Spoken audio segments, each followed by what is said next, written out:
ഈ അനുസ്മരണ സമ്മേളനത്തിന് കൃതജ്ഞത അർപ്പിച്ചുകൊണ്ട് സംസാരിക്കാൻ ഡോക്ടർ വി മാധവചന്ദ്രനെ ക്ഷണിക്കുന്നു. പ്രിയ സുഹൃത്തുക്കൾ, അധികം ദീർഘിപ്പിച്ച് പ്രസംഗിക്കാൻ ഉദ്ദേശിക്കുന്നില്ല. എങ്കിൽ പോലും എൻ്റെ അച്ഛനെ കുറിച്ചിട്ട് ഒരു കാര്യം മാത്രം പറഞ്ഞുകൊണ്ട് ഞാൻ ഈ എൻ്റെ കർത്തവ്യത്തിലേക്ക് കടന്നുകൊള്ളാം.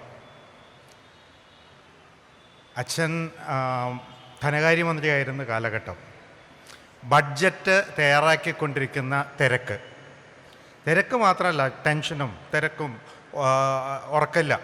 അങ്ങനത്തെ ഒരു സമയത്ത് അദ്ദേഹത്തോട് ഒരു ചോദ്യം ചോദിക്കാനിടയായി. ഞാൻ ചോദിച്ചതാണ്, എങ്ങനെയാണ് ഒരു കമ്മ്യൂണിസ്റ്റ് ബഡ്ജറ്റ് ഉണ്ടാക്കുക? അപ്പോൾ അദ്ദേഹം പറഞ്ഞ ആ മറുപടി ലെനിനെ ഉദ്ധരിച്ചുകൊണ്ടായിരുന്നു.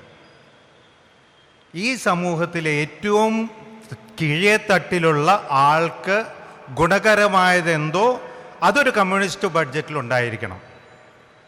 അതാണ് കമ്മ്യൂണിസ്റ്റ് ബഡ്ജറ്റ് എന്നാണ് അദ്ദേഹം പറഞ്ഞത്. ഞാൻ ആ ഒരൊറ്റ കാര്യം ഒന്ന് പറയാനായിട്ട് ഉദ്ദേശിക്കുന്നു, അത്രയേ ഉള്ളൂ. ഞാൻ എൻ്റെ കർത്തവ്യത്തിലേക്ക് കടക്കുകയാണ്. നമ്മുടെ അധ്യക്ഷനായിട്ട് ഇന്ന് ഇവിടെയുള്ളത് ശ്രീ CICC ജയചന്ദ്രനാണ്. അദ്ദേഹത്തിന് ഞാൻ നമ്മുടെ എല്ലാവരുടെയും പേരിൽ നന്ദി അർപ്പിച്ചുകൊള്ളുന്നു. രണ്ടാമതായിട്ട് നമ്മുടെ ഉദ്ഘാടകനായിട്ട് ഇവിടെ എത്തിയിരുന്നത് ശ്രീ KN ഉണ്ണികൃഷ്ണൻ MLA ആണ്. അദ്ദേഹത്തിനും ഈ ഇതിൻ്റെ ഈ പ്രോഗ്രാമിൻ്റെ പേരിൽ നന്ദി പ്രകടിപ്പിച്ചുകൊള്ളുന്നു. മൂന്നാമതായിട്ട് മുഖ്യ പ്രഭാഷണം നടത്തിയത് ശ്രീ അജിത് കൊലാടിയാണ്. അദ്ദേഹത്തിൻ്റെ വിഷയം സ്വാശ്രയ കേരളം എന്നുള്ള ഇതിലാണ്. അദ്ദേഹം സുദീർഘമായ ഒരു പ്രഭാഷണം തന്നെ നടത്തി. അദ്ദേഹത്തിന്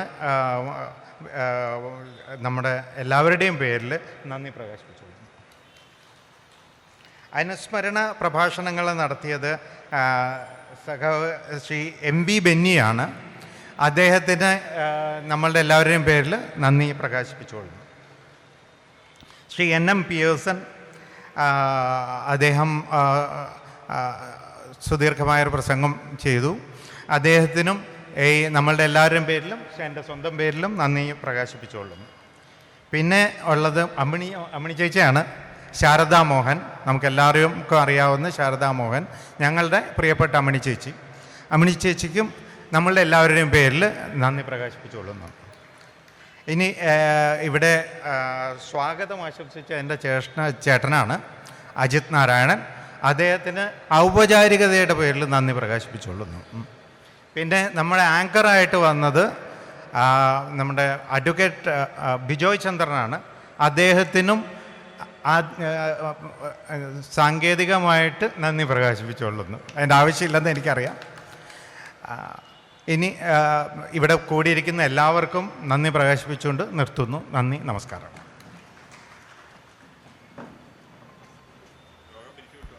യോഗ അവസാനിച്ചിരിക്കും.